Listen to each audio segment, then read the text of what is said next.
נכבדיי, איתן, עתי, ההורים, הילדים, הנכדים, פרופסור יעקב נאמן, מקור של תבונה וכוח.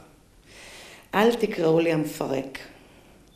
תדמיינו לכם לרגע שממש כאן, מאחוריי, מצטופפים להם אלפי ילדים צעירים ובוגרים, ישובים על גבי כיסאות גלגלים, מנופפים בידיהם ומצדיעים לך, איתן, על שבחרת עבורם בחיים, ובחרת בניגוד לכל הסיכויים להציל למענם את עמותת קו לחיים. עמותה אשר בעבור חלק גדול מהם הייתה ונותרה כתובת יחידה, מענה חברתי, למזור ולשמחה. באוקטובר 2005, כשמונית למפרק מפעיל של עמותת קו לחיים, היה זה רק הגיוני לכל בר דעת שארגון וולונטרי שצבר חוב עתק של 18 מיליון ש"ח צריך לפרק ומהר.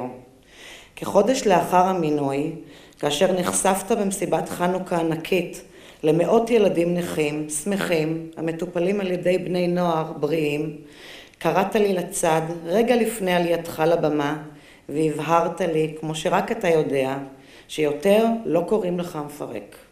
כי אתה, היה ברור, בחרת להציל את העמותה בעבור הילדים.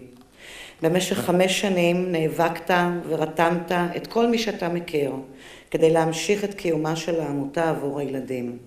יצקת לפיותיהם של הילדים תקווה, עתיד ומאור. את כל זה ועוד עשית תוך שאתה מטמיע ערכים של נתינה, חסד, אמינות, יושר, אהבת אדם ואמונה בצדקת הדרך.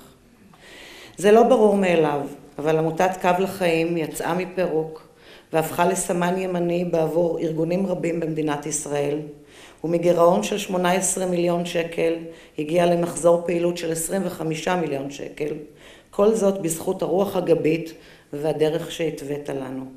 משפחת קו לחיים המונה עשרות אלפי בתי אב, גאה שאתה, עורך דין איתן ארז, עורך דין, ג'נטלמן, אדם, חלק ממרכיביה. לנו הייתה זכות להכיר את איתן הג'נטלמן הרגיש, מגשים החלומות. תודה רבה.